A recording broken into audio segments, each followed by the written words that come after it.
This video shows the installation of the Falcon 3.4 Remote Air Adjust Piggyback Shocks, which uses a 2-position switch to adjust dampening settings from soft to firm. We will show you an overview of the Falcon Shock installation and the wire harness and Airline installation. Since every Wrangler is configured differently, you may need to change certain steps to suit your particular setup.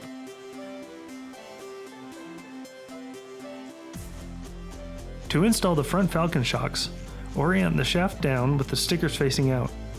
The reservoir points toward the rear of the vehicle. Tighten the top nut to 15 foot-pounds. Ensure the alignment tab is seated properly. Install the lower eyelet into the shock mount and torque to 40 foot-pounds.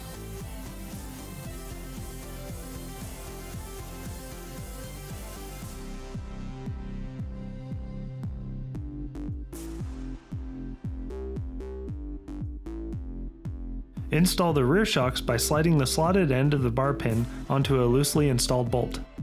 Then torque to 30 foot-pounds.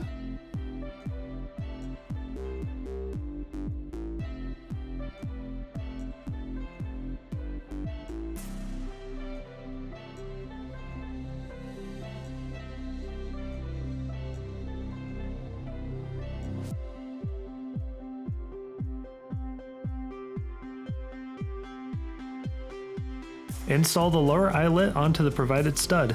As you can see, this vehicle has the optional Falcon bolt-on skid plate already installed for added protection.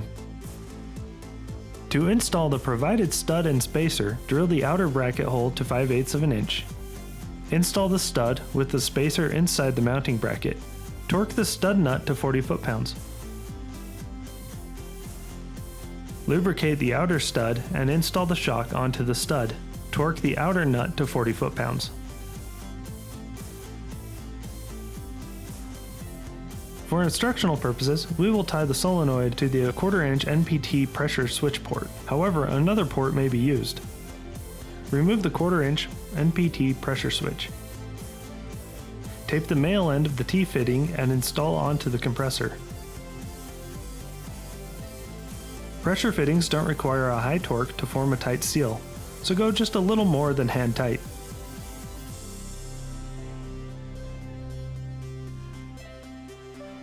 Reinstall the 1/4 inch NPT pressure switch into the T-fitting. Remember to retape any fittings you have to remove.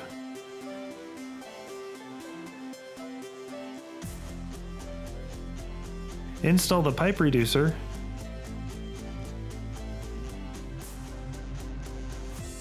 install the solenoid.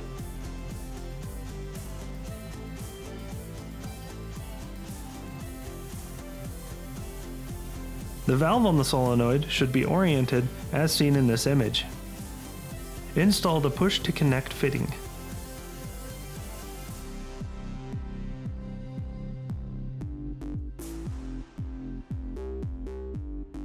Here are a couple of examples of the setup on a compressor in the engine bay.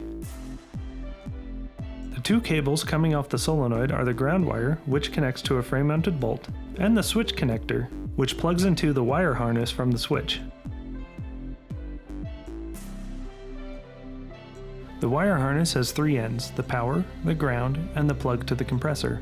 All 3 connect to the switch. If your compressor is in a different location on the vehicle than the engine bay, Falcon Shocks offers a wire harness extension kit. The switch has to connect to a switch panel. To install, begin by removing the side dash panel.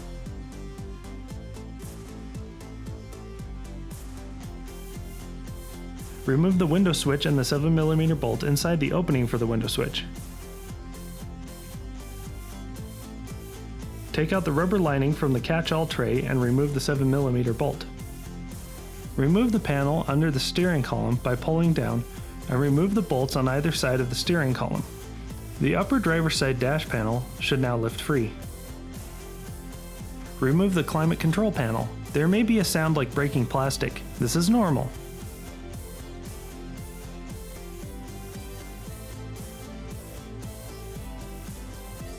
Locate the back of the cigarette liner receptacle. Run the wire from the side panel along the dashboard to the climate control panel.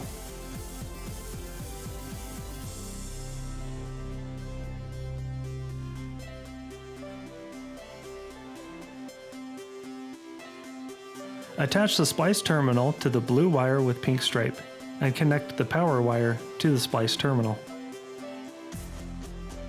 Connect the ground wire from the switch to the vehicle body.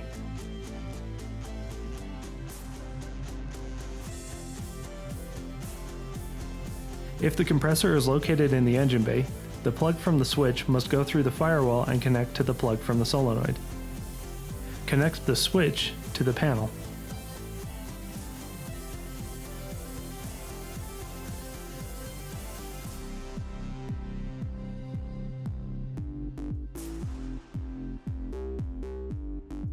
The airlines need to run from all 4 shocks to the compressor. The kit includes 3 Y connectors and 50 feet of 1/4-inch PVC tube. The best route for the airlines from the rear shocks to the compressor takes you up the control arms or the brake lines. Send one line between the frame and the body to the other side. Make sure to keep the line away from the exhaust and any moving parts. Avoid pinch points, especially if you run the lines along the control arms. Have the lines connect closer to the rear, so you only have to run one line to the front. Use the provided zip ties as needed. Keep the air lines a safe distance from the exhaust system. The lines from the front shocks go into the engine bay. Run the passenger side along the vehicle wire harness. Feed the driver's side in up to the compressor. Use one Y connector to divide the air between the front and the rear. The other 2 connectors divide those front and rear lines between driver and passenger. Remember to put your connections in places that are easily accessible in case there is need to change out the connectors.